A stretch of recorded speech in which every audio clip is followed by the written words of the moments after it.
All right, hello everybody. Welcome to a video tutorial in machine learning. This is part of a code lab dealing with Jupyter notebooks, and today we're looking at a certain kind of data structure called a data frame, and we are using it inside of the Pandas library for manipulation. Okay, so let's get right into it. I'm going to start by opening up a command line terminal. For some of you students, you'll have to open up Anaconda Navigator and just launch the notebook or Jupyter Notebook client. But I'm just going to run the command Jupyter Notebook, and that will open up a new notebook here in my browser. We want to go into desktop because that's where we're going to save the file. And then we want to head over to this button here, new, and we want to select the Python 3 kernel. Make sure that's selected, and we have our new notebook ready to go. Okay, I'm going to save this as Pandas Code Lab, and I'm going to put my name on it. So I do want students to put their name on it, so it makes it nice and easy to submit through Blackboard. Okay, so let's name it that. And if you minimize the screen here, you'll notice a new file is created on your desktop. If it's not, please just restart the process and ensure that the file's on your desktop, okay? Or another folder where you can retrieve it easily. Okay, so we're going to start off by importing pandas, and we've done this before in prior code labs, and we're going to give it an alias of PD. So pandas is a library that gives us the ability to work with tabular data as series data or even data frames.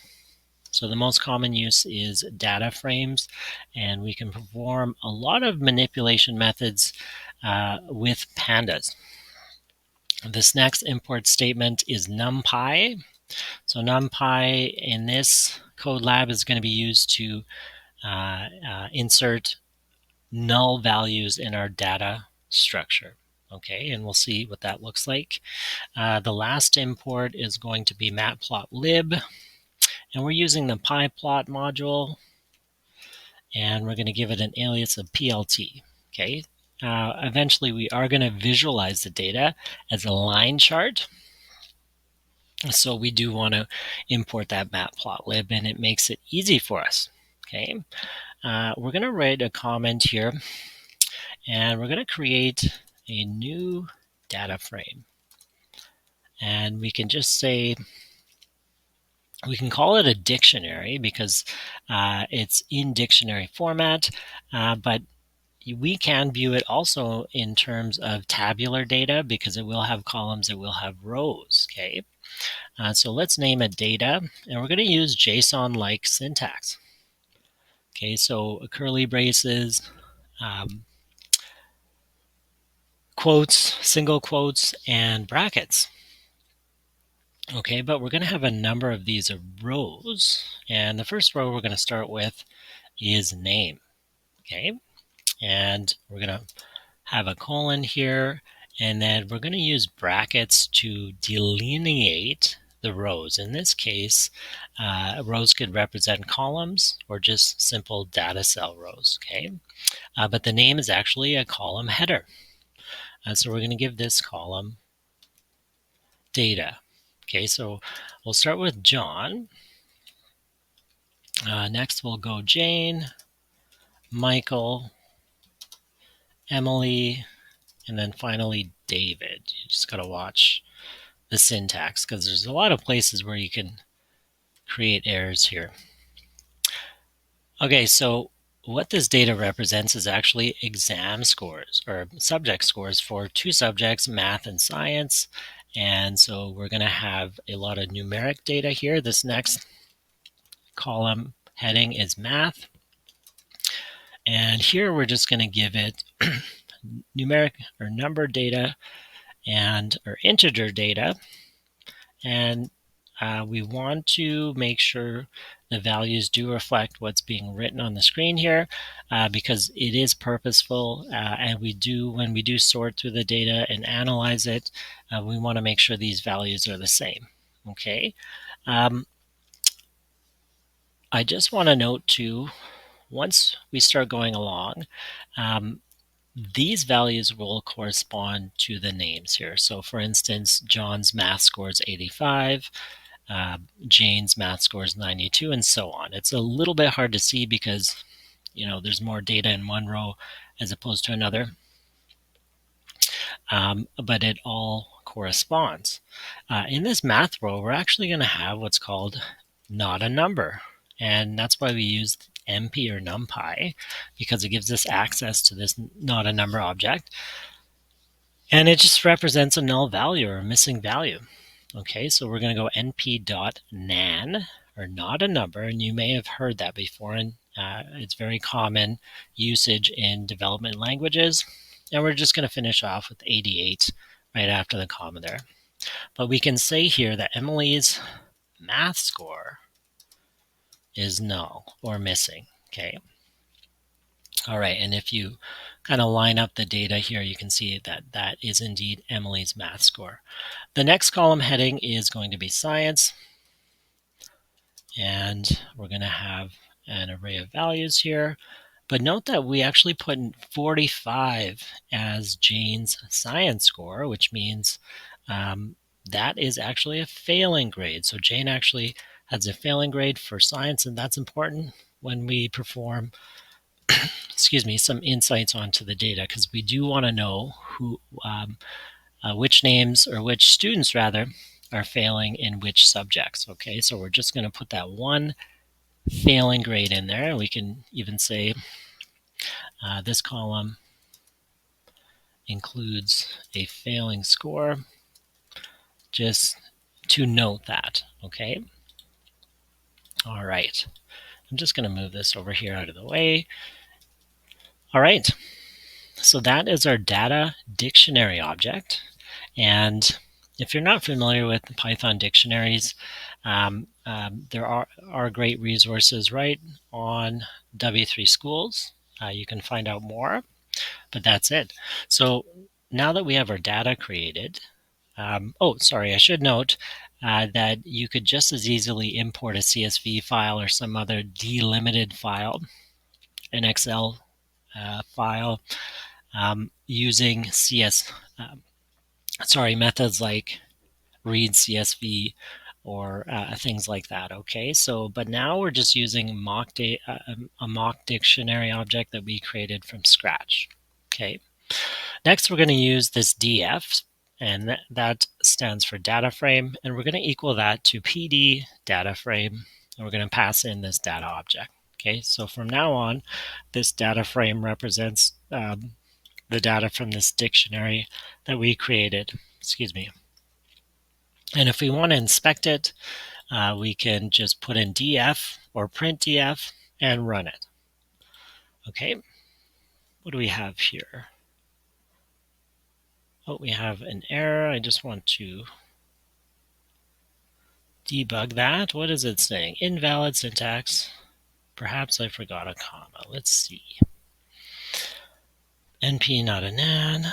Oh, yeah. So sorry, after this math row, or column rather, we do want to put a comma, and that's one thing I missed. So make sure there's commas after these columns, otherwise it will give you an error. Okay, we don't need one in the last one just because it is the last one, but if there's one after that, then we would want to put a comma after science, but we can leave that be.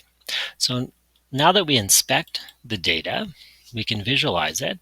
So we have all the names here, and you can see there is an index. So that is just attached by Pandas for this data. And we can see Emily has that null value, not a number, for math. And we can see Jane is failing science. But for the most part, students are getting really good grades. So that is good news. Okay. All right. All right. So we have everything ready to go. So we want to create, or if you don't already have another code line, what you can do is just insert a cell below, and we want to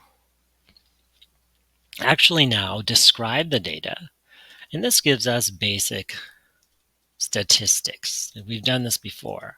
So if we go df, describe, and make sure you have parentheses in there, and hit run, we get the central tendency or descriptive statistics on the data. Okay, so for both math and science, we have the count, the scores, we have the mean or average, standard deviation, so the variance of the data, the min, the max, and the distribution. Okay. What you'll notice here is we have two different values for math and science. Okay, so what that is telling us is that Emily's math value is not being included because it's null. So we're going to actually have to deal with that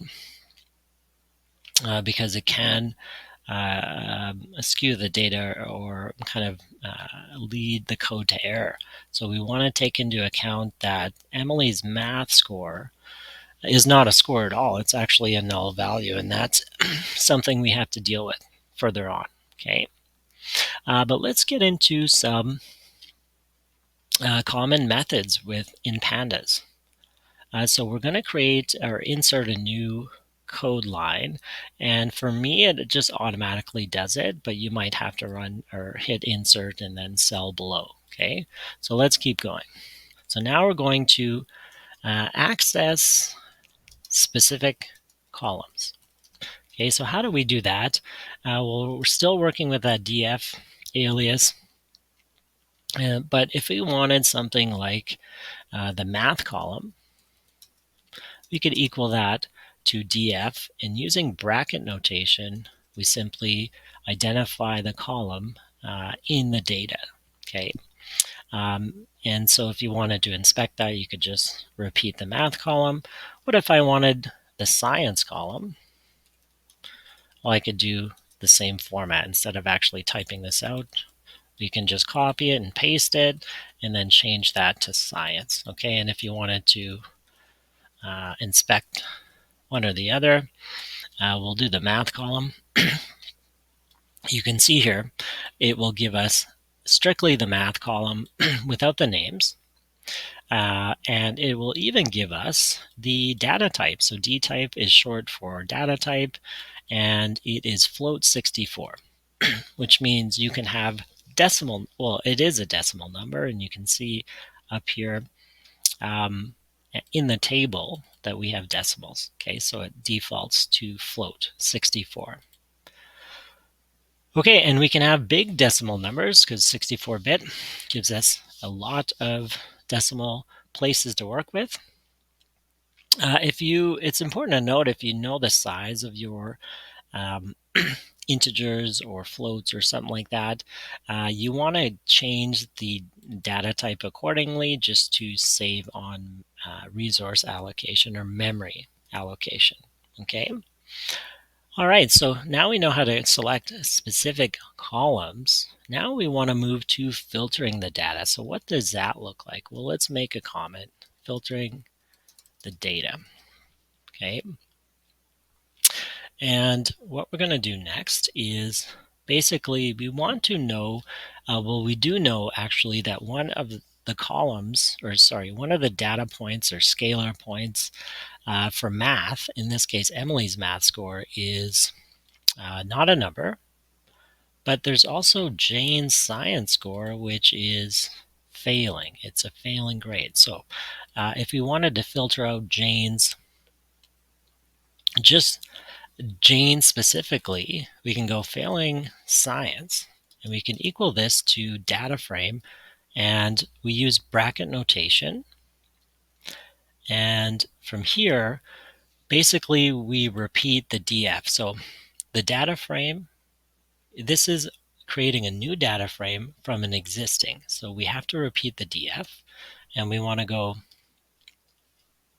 data frame science. So this is the column that we're targeting, is less than 50%. Okay, so this will give us the row data. excuse me, of students that are failing it. In this case, it'll just be 1. So if you wanted to inspect it, we can copy this and run it. Okay, so now we've isolated just Jane's scores in both math and science, and you can see there that failing grade of 45% there. Okay, so you can filter the data with this bracket notation here. Essentially, we create a new data frame from an existing data frame, and we perform some sort of operation. In this case, we're doing simple arithmetic, or sorry, we're using an operator, arithmetic operator. Okay. All right, so basic example there. And you can even go further with that. You can go filter scores above 80 or equal to a certain number, that sort of thing. Okay. All right. Next, we are going to do a sorting operation. So let's put a comment in saying sorting data. And we want to take the data set and of one particular column, and we can go something like we can sort the values, and let's start with sorted math values. Okay, and we'll equal that to a data frame sort values. Whoops. Sort underscore values. So when you see this, you know that sort values is actually a built-in method in that we can use. And anytime we see this, we can actually try and inspect these methods by just hover and clicking over the method and hitting Shift Tab at the same time. Shift Tab, and that gives us this kind of information box or the documentation. And you can see all the different parameters that are available to us. Okay, we have ascending, we can set to true or false. It takes a type bool. We have in place, that sort of thing. Okay, and you can read further. And just close it. All right, so sorted values, but we want to do it by a particular column. So we have this keyword argument called by, and this takes in the column name. So we're going to go math.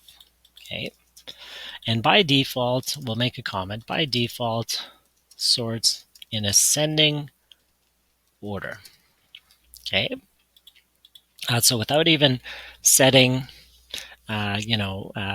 descending to true or false or something like that, this will sort the values in default ascending order. And what does that look like? Well, let's inspect this variable now. Okay. And let's see. So we have exactly that. If you notice, the index values are all out of place. It's because we have this new ascending order. And so it starts from the lowest value and ascends to the largest value at the bottom. Okay, because Emily is not Emily has a null value for math, it just places it at the bottom.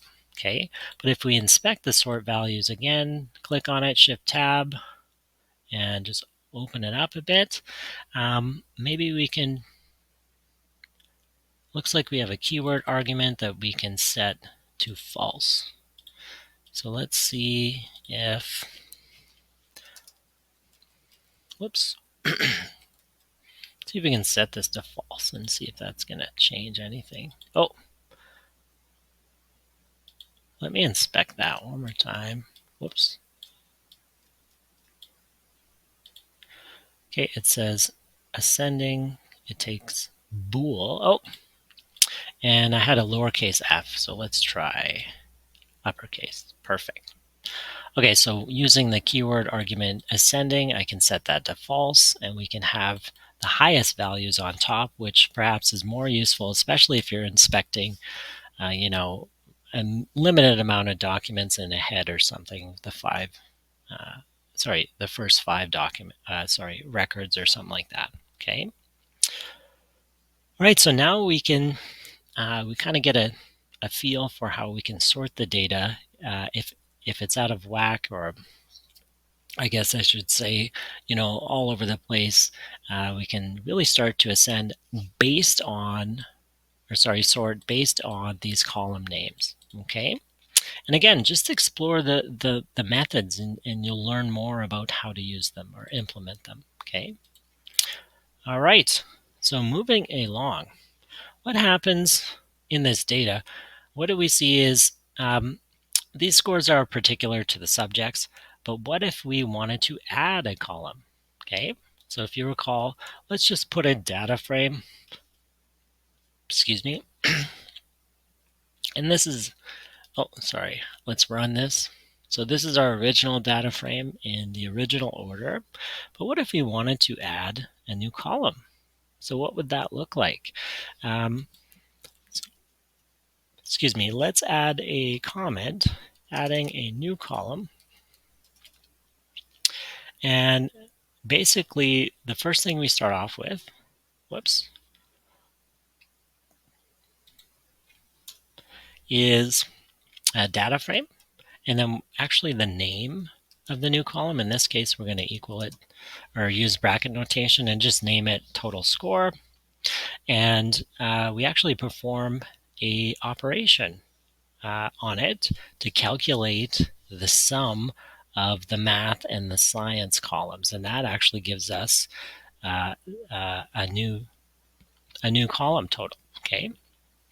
All right. So we have to take the math data frame, and all we're doing is summing or plussing these two columns values.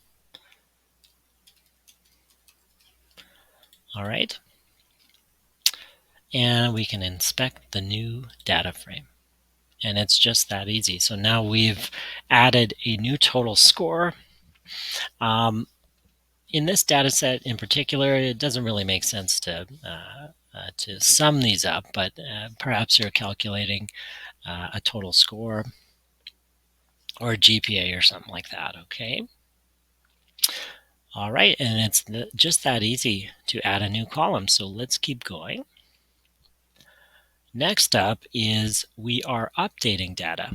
So we know that we have a data that's set that we've created as a data dictionary and now into a data frame. But what if we wanted to manipulate or change data or update data? What does that look like? Okay, so let's make a comment, update data. So we take the data frame and we call lock. So lock is just location.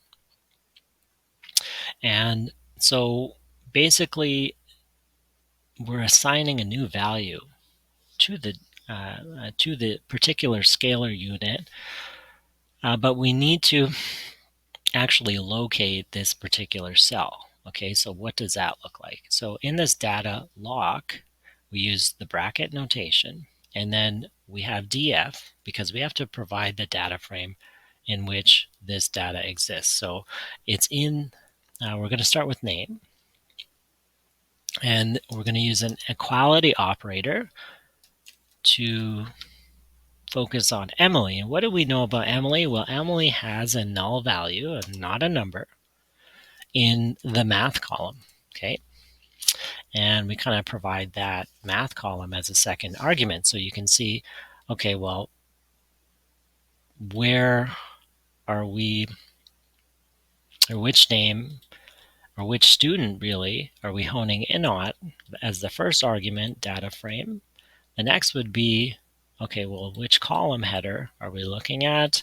And then finally, we want to just assign a new value. So instead of not a number, or a null value, we can simply equal that to 50, and that should change the value. Okay. So in essence, we're updating Emily's math score. All right. Did that work? Well, let's inspect it. DF. And sure enough, that worked. it looks like there's a calculation here, a calculation error in the total score, and that's a good thing, because then we can perhaps run another operation. What I think is happening is this is being parsed as a string value, and so you can't add a string value to a true integer. Okay, so what we can do is perhaps use the integer method and see if that fixes things.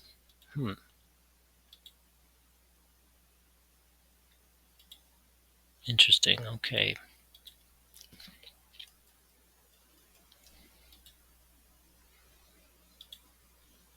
Okay. I think that's being interpreted as a string value. I'm not sure why, though. Okay, so let's play around with this a little bit. Let's put that as an actual string and run it and see what happens. Okay, so the same thing actually happens. So what we can do, what we can try rather, is let's create a new int or score int value to be more descriptive. And we're going to go int, and we're just going to change this 50 to int.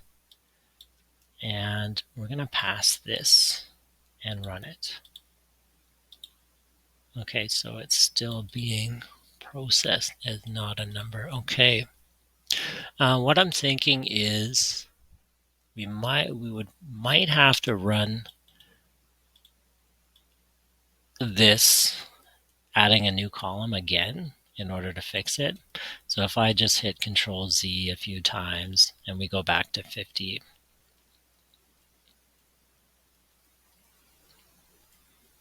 okay, go back to what it was originally, and then actually did it after the arithmetic and made sure it was df, then it would actually total out.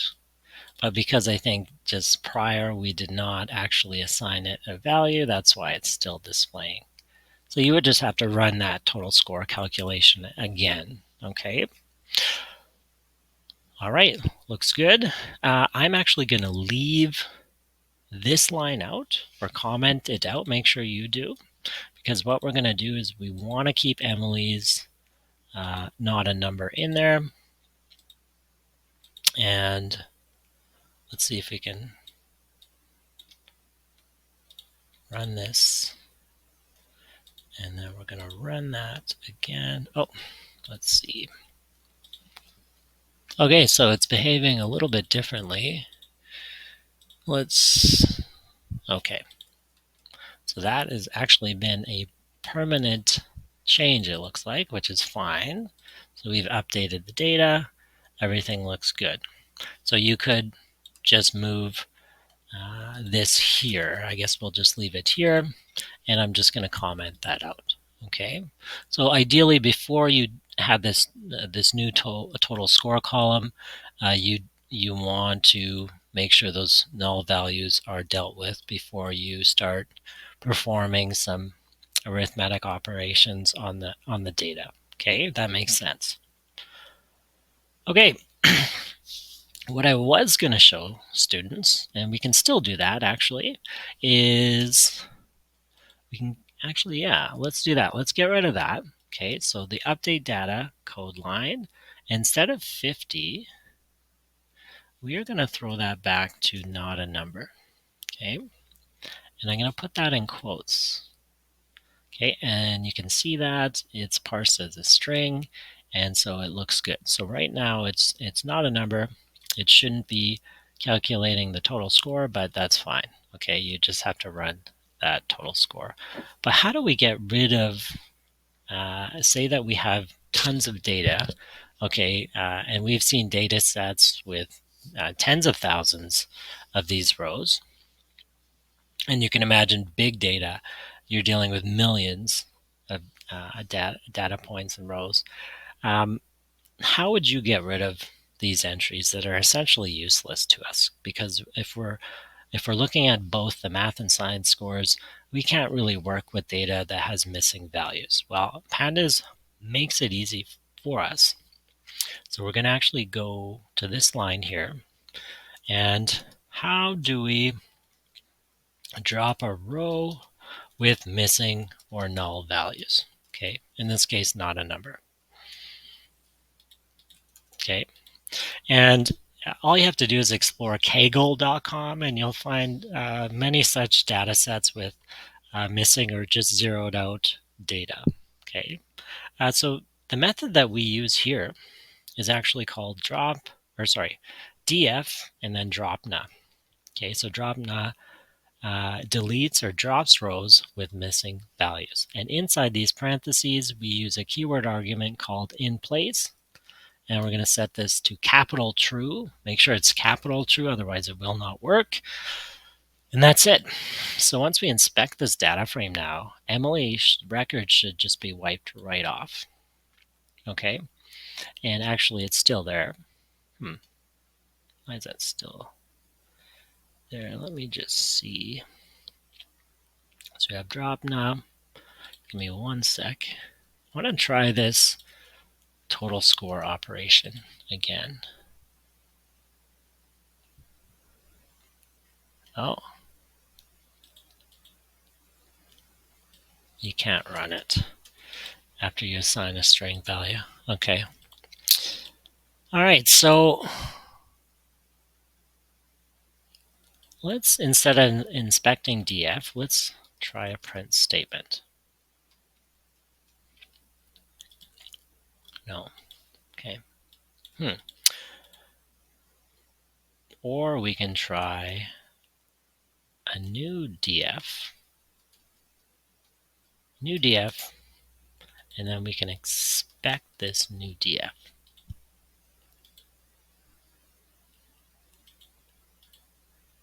Okay, it doesn't want to print the output. Okay, so it's saying that there's no data. Okay, so what I want to do at this point is actually hit cell and run all, and maybe that will refresh things. Okay, it didn't. All right, excuse me. Actually, it did refresh things because now you can see that total is back to not a number. Okay, I'm actually going to try and inspect it now, because that's what we wanted, was the total score. And yes, running that cell run all command did actually work, because now you can see Emily is completely eliminated or dropped from the data. Okay, so that did work. Sometimes it's a little finicky, so just run this command, cell run all, and what that does is it runs all the cells from top down just to make sure everything's cleared up. Okay, so because we did make some retroactive changes. Okay, just to ensure that all the code is as it should be. If you need to pause the video, please do before we move forward. Okay. All right, so we've dropped Emily's row completely from the table, and this will make our analysis easier. Okay. All right. Excuse me. Okay, so how do we group data? So there is a group by method that we've seen before. So group, I'm going to create a comment. So grouping data and calculating the mean of numeric columns. Okay, that sounds pretty scary, but it really isn't. So we're just grouping by, and it's by column name.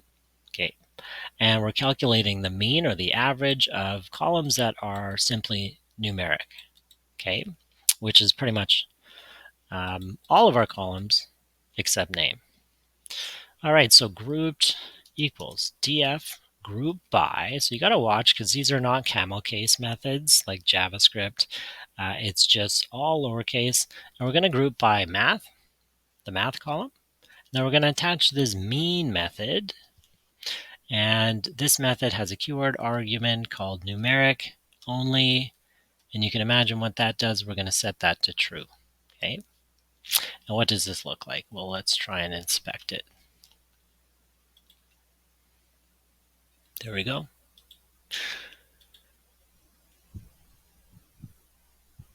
Okay, so we have the values. And we're just grabbing the mean values of numeric data only. All right, and we've grouped by math. And you can see the name is totally discarded just because we don't have any numeric data in the name column. Okay. All right, so this data in particular, maybe the group by method doesn't really isn't really unleashed till its full potential, I would say. I would say there's other examples that would be a better fit for this group by method, but just know that you can group them and start with a particular column to begin with, and you can use these other methods to select things like the mean of numeric values. Okay. All right, so that's group by.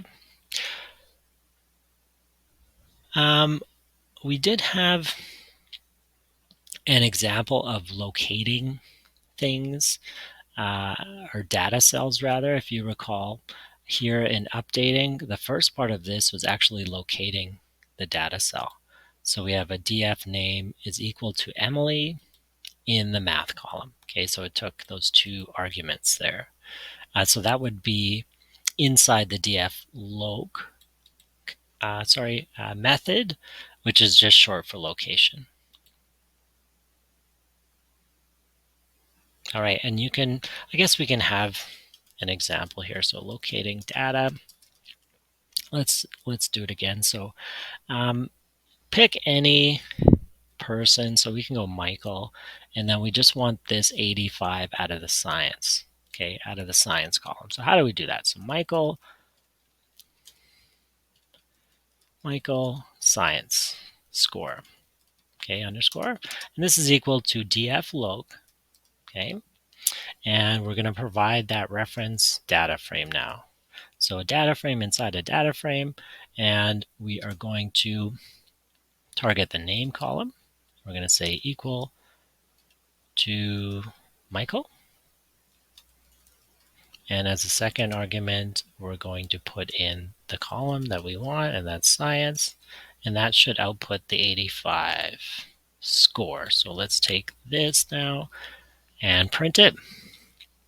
And sure enough, it gives us the index position of the column,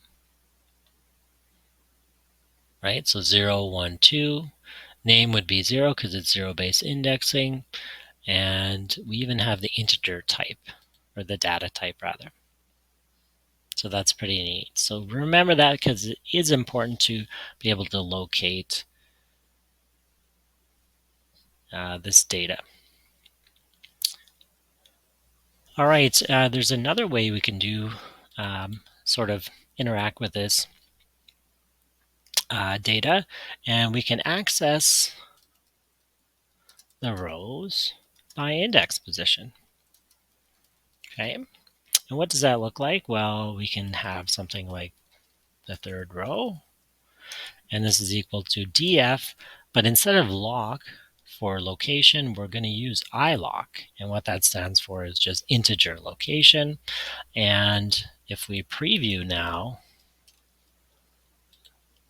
what it looks like, well, we have Michael, and because it's a row, if we go to the original data frame, so here's the index 2, that gives us the entire row. Okay, so if you want a particular row, use this iloc or integer position method where we can supply the index position right in the brackets. Okay. All right, you guys are doing great. We are almost done our exploratory data analysis here using Pandas data frame methods. But let's keep going because we still have to visualize it, but I do want to do what's called iterating. Iterating over, rows. Okay, so anytime you hear iterating, well, you know what that means. We're going to have a for loop. Okay, so we're going to start create a new variable called row data, and this is equal to, well, what does that look like? It's going to be a new list item. All right, and how we get started here is we just equal that to the empty list, and you can view it as an array. So let's create a new for loop. So many of us are still learning these for loops in Python, and we are going to loop the index. So for the index, row in df, and what's called iter rows. Okay, so iterate through rows, and colon. Okay, and what does that do? So let's inspect this method. And what it says is iterate over data frame rows as index series pairs. Okay, so we have the index and then we have the row in iterate rows. All right, and it looks like it returns a tuple. Okay, all right, so keep in mind we have this empty list which we're going to populate, and it's going to return a tuple for us inside this list or inside this array. Okay. All right, so we're going to go row data append. So anytime you append, that means you're adding to the end. And we're not using brackets, we're using parentheses, opening and closing. And we're going to have another set inside. Just make some space so you don't get mixed up. We're going to append the index. We're going to append the row math. And we're basically just to keep on appending all the column rows. So science and lastly name, right? Okay. And what does that look like? To understand it, well, we're just going to output the row data and run it. Okay. Whoops, I forgot to prepend row name with row. So make sure you do that and then run it. There we go. Okay. So you can see here we have the index position, the first argument we supplied in this append. We have the math row, we have the science row, and finally the name. So you can orchestrate that or arrange that however you want, but we're iterating through the rows now, and all we have to do is supply these items here. Okay, for index, so we know that's the stopping condition. We're going to say row in data frame iter rows or iterate through rows, and you supply this data to append. Okay, so it might take us a few more tries with this sort of syntax, but it's very basic. It's just another way of setting up the syntax, but you have the same principles. So you have the index stopping condition, you have the item in these iterable rows, so row in plural rows, iterable rows that we get from the data frame, and then we just call that empty array and we say, hey, we're going to place that inside, and this is our output. Okay, nice and easy. Perfect. So then very last step in this code lab is we are going to use matplotlib now to visualize our data in a line chart. And what does that look like? Well, let's have a look. Excuse me. So first we have to kind of map out the data, and we're going to start out with names. So df, well, we know that's the name column. Okay, we're going to go math scores. You guessed it, df math. And finally, science scores. We'll keep it all lowercase with underscore conventions. And we're going to go df science. Okay, so now we have our pretty much all of our data from the data frame. Okay, so how do we plot this data? We're going to use PLT. If you remember, that's the alias we gave the matplotlib pyplot module. And we're going to go pyplot or PLT plot. And we have a few arguments to supply here. So the first one is going to be names. Second one is going to be math scores. And then we're going to give it a label. And this is equal to just a string math scores. And we're going to set a marker to just O. Okay, so that's what it's going to look like, the marker in the output. Okay, so you can actually set the markers to a string value. Okay, and we'll have a look at that. So we plotted these out. So you can imagine, well, we have names, we have math scores, and then we have a label for these math scores. But we have to do the science scores now. So what we can do is actually copy this and paste it. And we're just going to change math to science. And we're going to change this math string to science scores. And we're going to leave everything else the same. Okay. The next part of this is we're going to plot, we're going to plot the labels. So we're going to go plot X label. And this is going to be just a string value name. And plot Y label for the vertical axes. And this is going to be scores.